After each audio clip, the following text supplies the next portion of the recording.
Hello, fellow travelers. This is Veronica from Human Design Journey with the series about the channels. And we get to the last channel of the collective logic, the understanding circuit, the stream of understanding, uh, the channel of logic 63-4, a design of mental ease mixed with doubt. So we have the 63rd gate, the gate of doubt. In the head center, the inspirational center, and we have the fourth gate on the other side, the gate of formalization in the ajna. Basically, people with this channel, and I'm one of those people, tend to be pretty busy mentally. Tell me about it. Um, with questions. So this is a mind which is a very busy mind, and it's constantly looking for patterns, asking questions, looking for the answer, in a kind of in a logical way. And it's it's just posing some questions and looking for recognizable patterns, um, data, factoring, making predictions to the future to make it a better future. So if somebody's around, um, we just love to share our questions and our answers. It's so funny because you pose the question and then you answer yourself. It's a very nice electromagnetic channel to have with somebody, if you have the 63rd gate and you're asking those questions and the fourth on the other side, answering, giving answers. But the point is to understand that the fun is in the sharing. So not necessarily the 63rd will give a good question, and not necessarily the fourth one will give a valid, valuable answer. Um, so the thing about logic is it can be perfectly impeccable and still be wrong, So although it has quite a good connection between what if then, um, yeah, it's not always gonna be true. So the presence of this channel kind of indicates that those people can be quite comfortable with the basic way in which the pattern of life operates. And there is both doubt and the answer integrated into the nature of this whole. Yet, for the most part, those who have this channel have a real ease in the way in which they deal with mental patterns and the way in which life can be interpreted through those patterns. In other words, they have a very fixed, successful mechanism for dealing mentally with life. And what do we know from human design? It's not about mental decisions anymore. This is a seven-centered way where the whole energy starts from the Kundalini and it goes up to all the way to the head ajna configuration to come with strategic and very mental um, way of interpreting things. And it's not about that anymore. We're nine-centered beings. We're not seven-centered chakra beings anymore. And we're here to have emotional intelligence and to listen to our body wisdom. So this channel can be quite difficult to turn off, and actually you cannot turn it off. It's always there, always processing data, information, looking for patterns, looking for answers, posing questions. You cannot stop it. What you can do is use it for somebody else and not on yourself. That's the biggest challenge here, is not to use it on yourself, because you can get super doubtful and it can just go over and over and over and over again until it makes you crazy, because there is always questions to be answered and answers to be given. The logical mind, it's like an enormous value. It has an enormous value to humanity, and it it can start like a long process, as all patterns must be tested and experimented with to prove their truth and value to us for the future. And this channel with these mental patterns looking to start a process that actually ultimately, as all the logic channels, is looking for energy. You see, energy so far. Uh, we have four motors: the ego, the emotional center, the solar plexus, the sacral motor, and the kundalini, the root chakra, the root motor. And look how far this channel is from energy. So, and logic, it's always looking for energy so that it can take the pattern, test it, and tests cost a lot, to experiment, it costs a lot. So it's looking for experimentation so it can prove the pattern, whether it's the logic works well or not, and then apply it in order to get to a better future. Uh, Basically, here we're not really looking for um, taking the view of the other, or of a particular pattern, rather to get something which is there, to get it, to understand it with its brilliant understanding. That's it. It can be very inspiring to others, especially when somebody comes to me and asks me things. I can really see patterns and I can pinpoint them to the other people. And guys, it's so bizarre when you have a defined head. You constantly hear your thoughts being spoken by somebody else. At first, I thought, like, wow, my thoughts are obviously not so original if everybody's like repeating my thoughts. So everybody thinks the same, And then it turns out, no, it's actually people mm, kind of hearing my thoughts and with their open heads, and then they just voice them, they speak them out. uh, it is it can be really mm, especially at the beginning, it can be really spooky, to hear your thoughts. But it doesn't really you cannot control that. I tried uh by controlling what I'm thinking and to see whether the other person will pick it up. But when it comes naturally, they pick it up. And it's like magic. So you can really see how you install doubt in people sometimes. It is a lot of fun, I must admit. This is the doubting mind. And when somebody is in my aura, as doubt is like absolutely essential to the logical process, uh, filtering the patterns to see if they're consistent or not.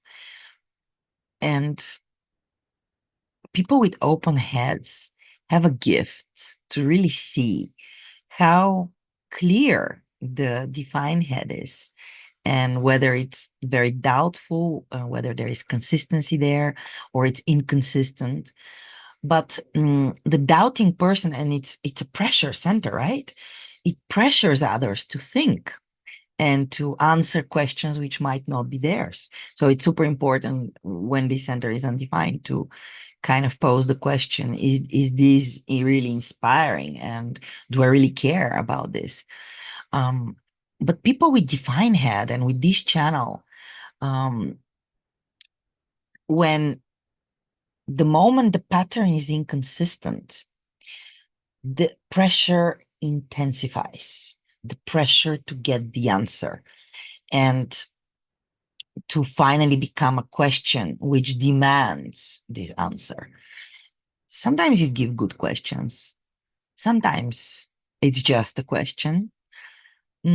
But basically, this channel, it um, kind of fears that the pattern might not be consistent. So this fear takes the form of doubt. and pops up somewhere between the question and the answer. And such skepticism must be addressed by logical experimentation leading to proof. That's what we learned in school, guys, right? Science. That's how science works. You pose a question, then you try different patterns, and then you're able to give an answer which is either valid or not valid. So we can say that the logical process is, of course, it is logical, it is scientific, the scientific way, but also it is looking for understanding, part of the understanding stream and understanding circuit, to formalize, to doubt um, leads to formalization and finally getting an answer. The point is whether um, it can relax in that there can be many answers or not, and it wants to share. It's a collective channel, it's a projector channel, so it needs to be recognized for its inspirational and pattern working mind and invited. And if not, it can be very frustrating for generators, or because it's projector channel, it can bring you bitterness, when your ideas are not heard and your beautiful logical answers are not taken seriously and you're not heard. So it is essential to wait for the aura to do the talking for you. And then you get recognized potentially if it's the right crowd, the right timing, the right place to pose your question and give the answer. You will be heard and you might be very inspiring to others. That's the point. This mind is for others. It's not for ourselves. So only 30% of the people have a defined head, an ajna. This active logical mind that hones in on life with a healthy skepticism is what kind of moves us forward as humanity to predict the future, to predict the pattern for better future. And yet you see in this crazy, crazy world we live in right now, can we predict something? Logic says, what if then this? And yet life is unpredictable. Life is unexpected. Life is surprising. And this mind, no matter how strong it is, it cannot um, kind of challenge life. It cannot predict life. It cannot trick life. Life is not a game of chess, guys. It's beautifully unknown, beautifully surprising. So, this pressure to understand the pattern is best used for the benefit of others when you're asked, and for yourself, it brings you to analysis paralysis, I would say. So, this mind is not designed to answer the doubts and questions that you have for your own life, if you have this channel, and for your own future. Just keep busy thinking about other things. That's the best advice I can give you. This mind does not stop, but you can point this energy away from yourself. Once you catch yourself thinking too much about things in your life, in your own life, and trying to measure, that's what the mind does, and decide on the base of measurement, you have to abandon that process. You have to put your mind for a better use. One of my better uses is to study human design or to read a good book and watch a nice movie and um, be inspiring for others when they have doubt and when they're looking for my logic and for me noticing their patterns. It's great for that. And this is where I point my energy these days. It's so much more fun than pointing it at yourself. I have my sacral for myself. The mind is for the other, to inspire the other, to find the model when it's stable and to uh, find it when it's unstable, to have the pressure build up, to look for the answer, to pose the right question. That's what this mind is here for. If you want to know more about other channels, you can like and subscribe. And if you have this channel, I would be glad to hear you in the comments. If you have something to share about your own personal process with this channel, or if you know somebody who has this channel, how do you experience them? Are they inspiring or they bring a lot of doubt to you? How is that experience? I would be glad to read your comments. And if you want to remember these series for the channels, they are out of context in your own body graph. That's in combination with other things. The channel is not by itself standing there. So if you want to get a comprehensive understanding of how the energy flows within yourself in your individual body graph, you're absolutely I'm open to receive your invitation to answer those questions and guide you on your process to understanding your gifts and potential uh, threats and challenges you might have in your design.